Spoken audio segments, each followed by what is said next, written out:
Bonsoir la famille, j'espère que vous allez super bien, que vous avez passé tous une agréable semaine car moi la mienne elle a été super belle. Surtout comme j'ai vu vos commentaires, vos likes, ça m'a motivé et m'encourage encore de vous préparer des superbes et agréables vidéos.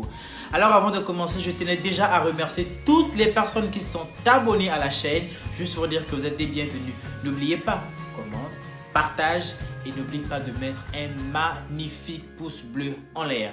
Alors, générique.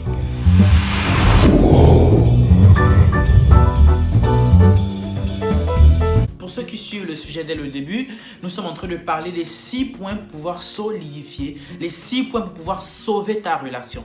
Parce qu'aujourd'hui, il y a beaucoup de personnes qui se posent cette question de savoir, mais aujourd'hui, je suis au milieu de ma relation. Par contre, je l'ai bien commencé. Et pourquoi après 6 mois, après 5 mois, il y a comme un bouleversement? Qu'est-ce qui se passe? Ou ça ne marche pas? Il y a quoi? Pourquoi il y a plus de communication? Pourquoi il y a plus d'amour? Pourquoi entre nous, ça ne va plus? Pourquoi? Parce que tu ne respectes pas ces 6 points. Je ne veux pas dire forcément que ce sont les 6 points qui vont sauver ta relation. Mais je te rassure que si tu emploies ces 6 points dans ta relation, tu vas pouvoir trouver une force à ta relation. Pour ceux qui ont regardé la précédente vidéo où j'ai parlé des 3 premiers points, le premier point où j'ai énuméré, c'était se concentrer sur la relation. Il fallait se concentrer sur la relation, faire en sorte que la relation soit quelque chose de grand. Pour ça, il fallait se donner certaines stratégies. Donc, certaines choses pour faire en sorte que la relation ne reste pas stagnée, mais ce soit quelque chose qui s'élargit. Le deuxième point où j'ai parlé de trouver le point de communication. Parce qu'il y a plusieurs relations aujourd'hui qui se cassent parce qu'il n'y a pas la communication. Et pour ça, il faut trouver le moyen facile pour pouvoir communiquer dans votre relation. Quand j'ai parlé, j'ai énuméré, c'est par l'écrit. Tu peux faire un petit message si tu n'arrives pas à dialoguer. Tu peux faire une petite lettre pour t'excuser ou pour trouver un consensus si tu as un problème. Pourquoi d'autres aussi, c'est le téléphone. Tu peux utiliser ton moyen de téléphone pour pouvoir communiquer avec ça par le téléphone. Tu peux utiliser aussi, pour ceux qui ont la facilité de pouvoir s'asseoir et de communiquer comme deux grandes personnes, de s'asseoir et de communiquer aussi pareil. Mais ça ne veut pas dire que pour ceux qui communiquent par message ou ceux qui communiquent par lettre, ce n'est pas des grandes personnes, mais non, c'est leur moyen de canal de communication qu'ils ont trouvé facile pour pouvoir faire en sorte de trouver des bonnes résolutions ou des bonnes choses en fait d'équilibrer la relation. Et le troisième point, c'était de mettre la positivité, de ne jamais dire que parce que ça ne marche pas, parce qu'il y a un mauvais point qui ne marche pas, parce qu'elle est comme si, elle ne fait pas ça, c'est pas bien, c'est pas la bonne personne. Mais non, il faut toujours mettre la positivité dans ta relation, de toujours trouver un consensus ou un moyen de pouvoir faire en sorte que là où c'est négatif, ça devient positif. De faire en sorte que là où ça ne marche pas, de te donner des objectifs à faire en sorte que la chose marche. Et pour ça, si tu marches dans la positivité de ta relation, je te rassure que tu trouveras un bon moyen ou une bonne solution à tout problème qui va s'opposer ou à toute difficulté qui se présentera dans votre relation. Aujourd'hui, nous allons parler des 3 derniers points. Pour le 4e point, donnez-vous de l'espace. Aujourd'hui, pourquoi beaucoup de relations se cassent? Parce qu'ils ne se donnent pas de l'espace. Entre vous, vous devez vous donner un espace privé, espace personnel, parce qu'un être humain a besoin de s'évader. Un être humain a besoin de se concentrer sur lui-même avant de se concentrer 2 fois sur les autres. Un être humain a besoin de voir sa situation personnelle. Est-ce que je vais bien? Est-ce que la manière que je marche, c'est comme ça? Est-ce que la relation que je mène aujourd'hui, c'est la bonne relation? Chaque personne a besoin de son jardin personnel. Et pour ça, accordez-vous ça. Ne vous encombrez pas, parce que le fait d'être tous les jours sur le dos de la personne, d'être présent, d'être là même quand il y a un problème, la personne ne peut pas souffler. À un moment donné, la relation ne marche parce que vous allez vous fatiguer. Une personne peut facilement s'enlacer parce qu'il se dit être trop comprimé. Ne vous comprimez pas, non. Il faut vous donner de l'espace. Donc tu dis, madame, prends de l'espace. Tu veux partir passer les vacances, va passer les vacances. Si tu veux partir voir ta famille, va voir la famille. Je n'ai pas besoin de t'appeler à chaque instant pour savoir qu'est-ce que tu fais, tu es avec qui, tu parles avec qui. Non. Donnez-vous de l'espace. Le 5e point, prenez du temps à vous deux. Aujourd'hui, il y a beaucoup de couples qui n'ont pas d'intimité. Vous ne prenez pas un temps à vous pour vous évader de tout. Et quand je parle d'un temps où je parle d'intimité, ce n'est pas forcément ce qui se passe dans la chambre conjugale ou dans la chambre de 2 personnes. Non. Quand je parle de prenez du temps à vous, décidez de partir 2 fois, je ne sais pas, faites un voyage. Sortez de votre confort, sortez de vos lieux. Ça veut dire si vous êtes habitué d'être à la maison, dites non, aujourd'hui ou ce week-end, on va sortir. Prenez du temps à vous. Partez dans un endroit où vous laissez les téléphones, vous laissez tout, vous laissez les téléphones, vous laissez tous les moyens de communication avec l'extérieur. Prenez du temps à vous. Et au fur et à mesure que vous allez toujours prendre du temps à vous, vous allez découvrir des choses ensemble. Quand vous allez découvrir des choses ensemble, la relation sera belle. Mais si vous ne vous donnez pas cette motivation, si vous ne vous donnez pas cette motivation de pouvoir faire en sorte que la relation soit belle ou de pouvoir faire en sorte que la personne se sente à l'aise avec toi et faites-vous découvrir des nouvelles choses. Ne vous limitez pas juste par ce que vous voyez, ne vous limitez pas juste par ce que vous faites tout le temps. Donnez-vous cette motivation de pouvoir découvrir des choses ensemble. Il pas dire moi j'ai pas le temps, je suis très occupé par mon travail, le week-end je suis fatigué, les enfants me fatiguent, ma mère ceci, malade cela. Non.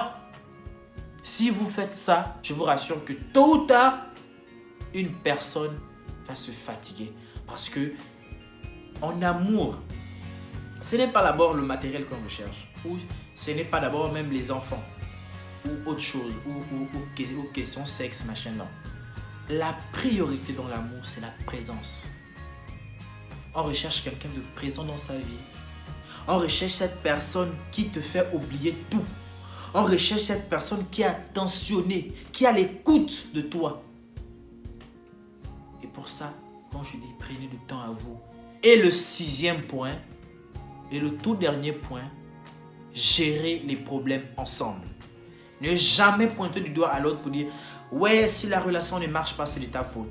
Ouais, si je n'ai pas bien mangé, c'est de ta faute. Ouais, si je ne fais pas d'enfant aujourd'hui, c'est de ta faute. Ouais, ceci, ouais, cela. Non. Gérer les problèmes ensemble. Dis, ah chérie, si aujourd'hui tu n'as pas su bien préparer, c'est sûrement que tu as eu un petit stress. Sûrement il y a quelque chose qui t'embête. Ou sûrement ceci, ou sûrement cela. Ne jamais calomnier l'autre. Mais gérer tous les problèmes, même si le problème vient chez l'un et pas chez l'autre. La même manière que le problème aujourd'hui t'endette, je vais m'endetter avec toi pour faire en sorte que ce problème trouve une solution. La même manière que le problème dérange l'autre, dis-toi que même si le problème te dérange, mets-toi à la place ou mets-toi. Voilà, essayez de faire en sorte que cette relation soit comme un cocon où vous devez partager vos émotions ensemble. Vous devez avoir les mêmes émotions au même moment, au même endroit. Et pour ça, gérer les problèmes ensemble. Alors la famille, c'était ces 6 points. Ces 6 points que j'avais réservés pour vous. Et j'espère que si vous allez respecter ces 6 points dans vos relations, ça sera quelque chose de bien. Le premier point, c'était de se concentrer sur la relation, d'oublier tout. Donnez-vous l'objectif, la motivation, la détermination, l'engouement de faire en sorte que votre relation soit quelque chose de belle. Le deuxième point, c'était de trouver le canal de communication. Parce que dans une relation, comme il n'y a pas de communication, quand il n'y a pas de dialogue, je vous rassure que c'est carrément la guerre totale.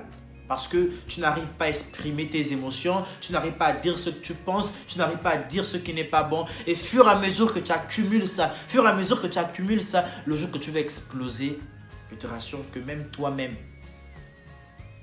tu vas brûler avec ça. Et le troisième point, c'était de mettre la positivité dans votre couple, de dire toujours que même si ça ne va pas, ça va aller, mettre toujours la positivité. Ne jamais mettre le négatif, ne jamais dire que c'est pas bon, ça ne marche pas, dites tout que ça va marcher, même si c'est pas bon, ça va être bon demain. Même si aujourd'hui c'est pas bien, ça va être bien demain. Mettez toujours cette positivité dans votre couple et quand vous avez mis cette positivité dans votre couple, vous allez voir les merveilles que ça va vous apporter. Le quatrième point, c'était de vous donner de l'espace personnel. Allez d'entre vous. Dit que ma chérie, tu as besoin de l'espace, comme moi j'ai besoin d'espace. C'est pas cet espace que j'ai dit maintenant que tu vas faire quelque chose dans le secret ou que tu vas... Non, c'est pas cet espace-là. Mais tu as besoin de vacuer aussi seul. Tu as besoin d'être avec tes amis. Tu as besoin de rencontrer des gens seul. Tu as besoin d'aller voir ta famille 2 fois seul. Tu as besoin de sortir, de faire des courses. Et monsieur ne va pas chaque fois t'envoyer un message. Madame va chaque fois t'envoyer un message. Qu'est-ce que tu fais? Non, tu as besoin de ton espace personnel. Mais cet espace personnel ne veut pas dire que va maintenant faire du vagabondage à l'extérieur, non. Mais juste besoin de réfléchir. Dans cet espace personnel, tu verras que tu auras encore plus de motivation. Tu verras que tu auras encore plus de réflexion pour pouvoir trouver des stratégies pour embellir ta relation. Cet espace personnel aussi, c'est pour ça. La réflexion personnelle. À quel moment je me retrouve? Sur quel point je suis? Est-ce que ça marche bien?